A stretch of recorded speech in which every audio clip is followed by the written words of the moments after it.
Next अब last के 2 phase हमारे पास रहते हैं, जिसमें आता है ओव्यूलेशन फेज और कॉर्पस लूटियम फेज। ये बहुत आसान से हैं। ओव्यूलेशन फेज बहुत शॉर्ट लाइफ फेज होता है, जिसका short phase last not more than 3 days. 3 days के अंदर अंदर क्या होता है, ये खत्म हो जाता है। ये एक्सटेंड करता है फ्रॉम डे 13 टू डे 15। देखा 1 to 5 डे तक क्या हुआ, मेंस्ट्रुएटिंग फेज हुआ। 6 to 12 तक क्या हुआ, फॉलिकुलर फेज हुआ। एंड 13 to 15 तक कौन सा फेज होगा, ओव्यूलेशन फेज होगा। During this period, the graphene follicle of the ovary rupture and mature ovum is released. This mature egg enter the oviduct. This stage is initiated by the increase of LH level. अब हमने पीछे follicular देखिए, एक phase दूसरे से interlinked है, तो ये जरूर याद रखना। पीछे हमने पढ़ा कि किस तरह से लो एफएसएच और हाई ईस्ट्रोजन ने जो है एक हार्मोन रिलीज कराया, जिसे हमने कहा ल्यूटिनाइजिंग हार्मोन। अब ल्यूटिनाइजिंग हार्मोन जो है वो ब्लड में बहुत आई होती है, एलएच सर्च हुआ होता है, मतलब अपने पीक लेवल पे होता है। इस पीक लेवल में जो एलएच है ये क्या करती है, जाके ग्राफियन फॉलिकल को रप्चर करती है, और उसमें से Graafian follicle of the ovary को रप्चर करती है, और उसके अंदर से मेच्योर ओवम को रिलीज कराती है इनटू द फैलोपियन ट्यूब या फिर ओविडक्ट के अंदर। ठीक है, देखें ग्राफियन फॉलिकल था, ग्राफियन फॉलिकल के अंदर ओवम था। ठीक है, उसके अंदर ओवम छुपा हुआ था, बाहर फॉलिकल की कवरिंग थी। तो ल्यूटिनाइजिंग हार्मोन ने क्या करा, फॉलिकल को रप्चर करा, उसको फाड़ा और उसके अंदर से ओवम को रिलीज कराया। तो हुआ ना release of ovum from the ovary to the fallopian tube या फिर ओविडक्ट, दोनों टर्म इस्तेमाल हो सकती है। इस प्रोसेस को हम कहते हैं ओव्यूलेशन फेज। और ओव्यूलेशन फेज किस हार्मोन की वजह से हो रहा है, ल्यूटिनाइजिंग हार्मोन की वजह से हो रहा है, एलएच सर्च की वजह से हो रहा है। इसके बाद नेक्स्ट फेज हमारे पास नेक्स्ट एंड लास्ट फेज आता है कॉर्पस ल्यूटियम फेज। ये बड़ा लंबा फेज होता है। शॉर्टेस्ट फेज ओव्यूलेशन होता है, longest phase corpus luteum phase होता है। This phase is the longest period of menstrual cycle and last about 12 to 14 days, 16 to 28 days. ये 12 से 14 दिन तक का फेज होता है। स्टार्ट कहाँ से होता है, 16 से लेके 28 डेज तक ये होता है। इसके बाद it is also called because LH cause the rupture follicle to change into a yellowish body, the corpus luteum. Corpus luteum start producing another hormone called progesterone. देखिए हर चीज एक दूसरे से बहुत इंटरकनेक्टेड है, ये याद रखना है आपने। अब क्या हुआ था कि ल्यूटिनाइजिंग हार्मोन ने जो है रप्चर किया था ग्राफियन फॉलिकल को, और उसमें से ओवम को रिलीज करा दिया था। अब जो रप्चर ग्राफियन फॉलिकल बचा हुआ था, यही ल्यूटिनाइजिंग हार्मोन जाके इस फॉलिकल को चेंज करेगी, येलो से सब्सटेंस येलो सी बॉडी में येलोइश बॉडी बना देगी। उस बॉडी का नाम है कॉर्पस लूटियम, जिसके नेम पर ये फेज है। ठीक है, ये येलोइश बॉडी कहलाएगी कॉर्पस लूटियम। ये कॉर्पस लूटियम का काम क्या होगा, ये रिलीज करेगी प्रोजेस्टेरॉन। ये क्या रिलीज करेगी, प्रोजेस्टेरॉन। अब progesterone maintain and enhance the growth of endometrium of the uterus. अब प्रोजेस्टेरॉन क्या करेगी, पूरी यूट्रस की लाइनिंग को मेंटेन करेगी, वहाँ पे ग्रोथ करवाएगी और उसको प्रमोट करेगी कि डेवलपमेंट हो, उसकी ग्रोथ हो एंडोमेट्रियम की लाइनिंग की। If the mature ovum now in oviduct is not fertilise, the corpus luteum degenerate. अब ओवम देखें आपने ओविडक्ट में आ गया ना, फैलोपियन ट्यूब में आ गया है। अगर ये फर्टिलाइज नहीं होता तो क्या होगा, ये कॉर्पस लूटियम जो है वो डीजेनरेट हो जाएगा, ये टूट फूट जाएगा। जब कॉर्पस लूटियम का वजूद खत्म हो जाएगा, वो डीजेनरेट हो जाएगा, तो प्रोजेस्टेरॉन भी रिलीज नहीं होगी। जब प्रोजेस्टेरॉन रिलीज नहीं होगी तो दोबारा से जो यूट्रस की लाइनिंग है वो शेड होना स्टार्ट हो जाएगी, क्योंकि प्रोजेस्टेरॉन नहीं मेंटेन करके रखा था ना। अब शेड होना शुरू हो जाएगी, तो फिर से देखिए कौन सा फेज आ गया, मेंस्ट्रुएटिंग फेज आ गया, जो कि ब्लीडिंग फेज था। तो इस तरह से साइकिल जहां से स्टार्ट हुई वहीं पे क्या होती है, शुरू होती है। Progesterone secretion drops and the internal lining of the uterus disintegrate and slough off with blood. Menstruation begin and the cycle start again. ठीक है, प्रोजेस्टेरॉन ड्रॉप हुई, lining of the uterus degenerate हुई, और वो ब्लड के साथ जो है स्लाउफ ऑफ होके बाहर आ गई, which is the start of the menstruating phase. तो आपने देखा कि किस तरह से पहले मेंस्ट्रुअल फेज हुआ, जिसमें यही से कहानी स्टार्ट थी कि पूरी ब्लीडिंग हुई। उसके बाद फॉलिकुलर फेज आया, जिसके अंदर फॉलिकल स्टिमुलेटिंग हार्मोन ने काम किया, उसने मेच्योर कराया फॉलिकल्स को, और जो बाकी डीजेनरेटिंग फॉलिकल थे उसमें से ईस्ट्रोजन रिलीज कराया। ईस्ट्रोजन ने जाके फॉलिकल स्टिमुलेटिंग हार्मोन को कम कराया, और क्या कहते हैं, एलएच को रिलीज कराया।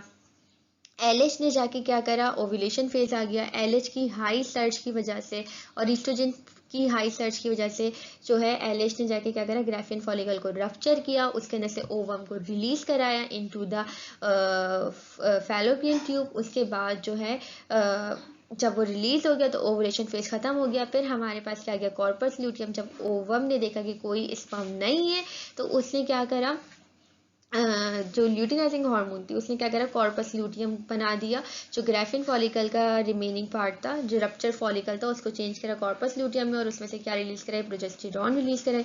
प्रोजेस्टेरॉन ने जाके क्या करा, लाइनिंग ऑफ द यूट्रस को मेंटेन किया, उसकी ग्रोथ कराई, टॉक्सिसिटी कराई, ब्लड वेसल्स को ग्रो कराया। ये चला कुछ टाइम तक, लेकिन जब कोई स्पर्म नहीं था, कोई फर्टिलाइजेशन नहीं हुई, तो कॉर्पस ल्यूटियम ऑटोमेटिकली डिजेनरेट हुआ। जब वो डिजेनरेट हुआ तो प्रोजेस्टेरॉन का लेवल भी शट डाउन हुआ। प्रोजेस्टेरॉन का लेवल शट डाउन हुआ तो लाइनिंग ऑफ द यूट्रस दोबारा से शेड होके गिरना शुरू हो गई, which is the start of the next menstrual cycle और नेक्स्ट मेंस्ट्रुएशन फेज। ठीक है, तो इस तरह से जो है वो मंथली चेंजेस होते हैं, मंथली साइक्लिकल चेंजेस होते हैं, मंथली साइकिल चलती है, ऑल्टरनेट ईच ओवरी जो है वो काम करती है। इसके बाद नेक्स्ट आता है hormonal control of reproductive cycle. वैसे तो हमने हार्मोनल कंट्रोल साथ साथ पढ़ ही लिया था, लेकिन यहाँ पे एक साथ समराइज वे में है, तो इसको देख लेना, अच्छा रिकॉल हो जाएगा आप लोगों का। At puberty, anterior lobe of pituitary gland under the influence of hypothalamus start releasing gonadotropin hormone. Puberty पे pituitary gland का जो anterior lobe है उसको hypothalamus signal देता है, ठीक है, hypothalamus signal देता है pituitary के anterior lobe को, वहाँ से वो release करते हैं gonadotropin hormone. These hormones are the follicle stimulating hormone and luteinizing hormone. gonadotropin hormone में कौन कौन सी दो आ जाती हैं, follicle stimulating और luteinizing hormone आ जाती हैं। फॉलिकल स्टिमुलेटिंग हार्मोन का काम हमने पढ़ा था, दो था, वही बात है कि इनिशिएट करेगी फॉलिकल की मैच्योरेशन को और secretion of oestrogen from the ovary, और ओवरी से क्या करेगी, एस्ट्रोजन को रिलीज कराएगी और फॉलिकल की मैच्योरेशन कराएगी। Next, oestrogen in addition to the development of secondary sexual character also initiate the thickening of the uterine endometrium and enhances the secretion of LH which is result in the ovulation. Oestrogen का भी हमने पढ़ा था कि वो secondary sexual characters develop करवाती है, hairs और ब्रॉडनिंग और सारे जो सेक्सुअल कैरेक्टरिस्टिक्स हमने चैप्टर 3 में पढ़े थे, वो भी यहाँ डिस्कस करने की ज़रूरत नहीं है, लेकिन माइंड में होने चाहिए। तो सारे सेकेंडरी सेक्सुअल कैरेक्टरिस्टिक्स को ये डेवलप कराएगी। इसके अलावा ये जो यूट्रस है उसकी वॉल को थिक कराएगी, ठीक है, थिक करेगी यूट्राइन एंडोमेट्रियम को। और तीसरा काम क्या करेगी कि हाई एस्ट्रोजन लेवल की वजह से क्या रिलीज होगी, एलएच सिक्रीश होगी, तो ये एलएच की सिक्रीशन भी कराएगी। एलएच क्या करती है, ओव्यूलेशन कराती है, ग्राफिन फॉलिकल को रप्चर करती है और उसमें से ओवम को रिलीज करवाती है। As a result of ovulation a corpus luteum is form and progesterone secretion start. अब एलएच जो है, ल्यूटिनाइजिंग हार्मोन जो है, वो जाके एक और काम कर रही थी, जो ग्राफिन फॉलिकल रप्चर था उसको कॉर्पस ल्यूटियम में चेंज करती है, और कॉर्पस ल्यूटियम क्या रिलीज कर रहा था, प्रोजेस्टेरॉन रिलीज कर रहा था। अब प्रोजेस्टेरॉन का क्या काम है वो देख लेते हैं। Progesterone prepare the uterus for pregnancy by making the endometrium more thick, spongy and vascular and ready for implantation of embryo. Progesterone क्या करती है, यूट्रस को प्रिपेयर करती है, उसको थिक बनाती है, उसको स्पंजी बनाती है, उसकी वैस्कुलर बहुत वैस्कुलैरिटी बढ़ा देती है, ब्लड वेसल्स फॉर्म करती है ताकि इम्प्लांटेशन हो सके एम्ब्रियो की और उसको अच्छा एनवायरनमेंट मिले। So between puberty and menopause the interaction of gonadotropin and sex hormone of ovary control female reproductive cycle. Puberty मतलब start of reproductive cycle and menopause मतलब स्टॉप ऑफ रिप्रोडक्टिव साइकिल। तो इन दो चीज़ों के, इन दो फेजेस के दरमियान का जो पूरा फर्टाइल पीरियड है, ठीक है, ये कौन कंट्रोल कर रहा है, ये गोनाडोट्रोपिन हार्मोन जो कि पिट्यूटरी से रिलीज हो रही है और सेक्स हार्मोन जो कि ओवरी से रिलीज हो रही है। ये दोनों हार्मोन मिलके जो है पूरी जो है फीमेल रिप्रोडक्टिव साइकिल को कंट्रोल करते हैं। तो this is the hormonal control of reproductive cycle. छोटी सी दो टर्मिनोलॉजीज आती हैं, कॉन्सेप्शन एंड प्रेगनेंसी।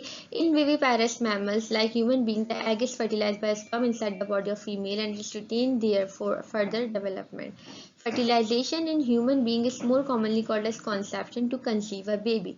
Conception की definition अगर हम देख लें तो क्या कहलाती है, कंसीव करना, ठीक है, तो conceive a baby is called conception. Human being के अंदर ये टर्म क्या कहलाती है, कॉन्सेप्शन कहलाती है। जो विविपेरस एनिमल होते हैं, विविपेरस कौन होते हैं, जो यंग वन फॉर्म करते हैं, तो उनके अंदर फर्टिलाइजेशन जो है बॉडी के अंदर होती है, स्पर्म आके वो एग को फर्टिलाइज करता है और वो बॉडी के अंदर ही रिटेन करता है। तो फर्टिलाइजेशन अगर ह्यूमन बीइंग के अंदर होती है तो वो कहलाता है conception. After fertilization has taken place in oviduct, the zygote begin to divide and form a ball of cell called blastocyst. जब फर्टिलाइजेशन हो जाती है तो उसके बाद वो जाइगोट बनता है, जाइगोट मल्टीप्लाई हो के एम्ब्रियो बनाता है जिसे हम बॉल ऑफ मास भी कहते हैं, ब्लास्टोसिस्ट भी कहते हैं। Blastocysts travel down the oviduct and reaches the uterus to be embedded in its wall. The process is called implantation. Blastocyst जो वो fallopian tube से या oviduct से जो है वो travel करता हुआ आएगा, यूट्रस के अंदर आएगा और यूट्रस में इम्प्लांट हो जाएगा. जहाँ वो इम्प्लांट होगा इस प्रोसेस को हम कहते हैं implantation. Implantation makes the start of pregnancy. जब वो इम्प्लांट हो गया, वो लग गया, तो अब यहीं से प्रेगनेंसी पीरियड स्टार्ट है. The period starting from the conception up to the birth of the baby is called gestation. देखिए, कॉन्सेप्शन मतलब फर्टिलाइजेशन. फर्टिलाइजेशन से लेके उसकी पूरी प्रेगनेंसी पीरियड मतलब उसकी पूरी बर्थ तक का पीरियड कहलाता है गेस्टेशन. और सिर्फ इम्प्लांटेशन जब हुई ना, जब तो वहाँ से लेके बर्थ तक का प्रोसेस कहलाता है pregnancy. Gestation last about 270 days in human being. जो गेस्टेशन होता है, जो कि 9 मंथ का पीरियड होता है, वो कहलाता है 270 डेज. अच्छा, ये जो वो है ना कॉन्सेप्शन से लेके जो बेबी ट्रैवल करके आता है ना इम्प्लांटेशन तक, ये जो है ना, ये भी प्रोसेस जो है वो 5 दिन लेता है. ठीक है. तो अगर हम ओवरऑल प्रेगनेंसी की बात करें, प्रेगनेंसी में तो सिर्फ 9 मंथ आ गए, लेकिन गेस्टेशन की बात करें तो उसमें 9 मंथ प्लस 5 डेज आ गए. क्योंकि हमने क्या कहा कि ओवम का और फर्टिलाइजेशन से लेके ओविडक्ट से ट्रैवल करके नीचे यूट्रस तक आना, ये लेता है 5 दिन. ठीक है. फिर जब वो इम्प्लांट हो गया, उसके बाद उसकी बर्थ तक वो लेता है 9 मंथ. तो फर्टिलाइजेशन से लेके बर्थ तक उसने टोटल कितने दिन ले लिए? 9 मंथ प्लस 5 डेज. ये पूरा पीरियड होल कहलाता है गेस्टेशन. और सिर्फ जब वो इम्प्लांट हुआ, उसके बाद इम्प्लांटेशन से लेके उसकी बर्थ तक का जो पीरियड है ना, वो कहलाता है प्रेगनेंसी पीरियड. और ये होता है सिर्फ 9 डेज का. तो ये दो अलग अलग बातें हैं, वैसे सेम ही है लेकिन थोड़ी सी अलग है, तो ये बस ये याद रखने वाली है. मैं भी आपको नेक्स्ट स्लाइड में थोड़े से ना फीमेल रिप्रोडक्टिव उसके सिस्टम के स्ट्रक्चर्स दिखा देती हूँ, ताकि आपको याद हो जाए क्या हम किसको ओविडा, किसको फैलोपियन ट्यूब और क्या किसको कह रहे हैं. जैसे मैंने आपको कहा था कि मैं आपको रिप्रोडक्टिव सिस्टम फीमेल का दिखा दूंगी, तो बस इसमें ज़्यादा डिस्कशन नहीं करेंगे, शॉर्टली मैं आपको ये बताऊंगी. देखिए, ये जो होता है, ये जो पूरा पार्ट है, ये कहलाता है यूट्रस. ठीक है. ये जो पूरा पार्ट है, ये कहलाता है यूट्रस. ये जो 2 ट्यूब यहाँ से निकल रही है, इसे हम कहते हैं फैलोपियन ट्यूब. क्या कहते हैं? Fallopian tube. या तो फिर ओविडक्ट भी कहीं कहीं पे हमने टर्म यूज़ करी हुई है, तो आप ओविडक्ट या फैलोपियन ट्यूब के एक ही बात है. फिर ये एक लिगामेंट है जिसके जो यूट्रस से लगा हुआ है, और ये कहलाती है ओवरी. ये क्या कहलाती है? ओवरी. ठीक है. जैसे ये आपको बिल्कुल कंबाइन दिख रहा है, लेकिन थोड़े से जो ना, ये थोड़े से अलग अलग होते हैं. ये इतने यूनाइटेड नहीं होते, डायग्राम में ऐसा लग रहा है, ये अलग अलग होते हैं. तो ओवरी है. ओवरी के अंदर क्या होते हैं? जर्म सेल्स होते हैं, जहाँ पे सारी जो oogenesis होता है, ग्राफिन फॉलिकल होता है, और यहीं पे से ग्राफिन फॉलिकल रप्चर होता है और ओवम रिलीज होता है इनटू द फैलोपियन ट्यूब. अब ये जो मैं बताई थी ना कि फैलोपियन ट्यूब में ये यहाँ से आएगा, यहाँ पे आएगा, यहीं पे कहीं पे जो ना फर्टिलाइजेशन होगी. अब फर्टिलाइजेशन होगी तो फर्टिलाइजेशन के बाद जो है यहाँ पे आ जाएगा यूट्रस के अंदर. ठीक है. यहाँ पे इम्प्लांट हो जाएगा. तो यहाँ से फर्टिलाइजेशन से लेके यहाँ तक का सफ़र होता है 5 दिन का. ठीक है. अब ये कॉन्सेप्शन हो गया, ये कॉन्सेप्शन हो गया, कॉन्सेप्शन में 5 दिन लगे. अब ये यहाँ पे इम्प्लांट हो गया, पूरी इसकी डेवलपमेंट टिल इट्स बर्थ, ये लेता है 9 मंथ. तो इस पूरे पीरियड को हम कहते हैं गेस्टेशन, और सिर्फ यहाँ से लेकर यहाँ तक की पीरियड को हम कहते हैं प्रेगनेंसी. अच्छा, ये यूट्रस हो गया, फिर ये सर्विक्स हो गया, और फिर ये विजाइना हो गया.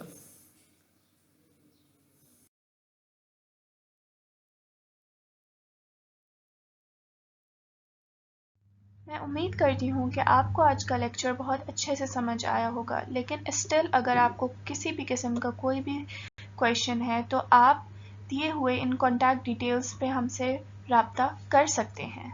Thank you. Don't forget to subscribe, like, share and comment on our YouTube channel Alpine Academy. Thank you.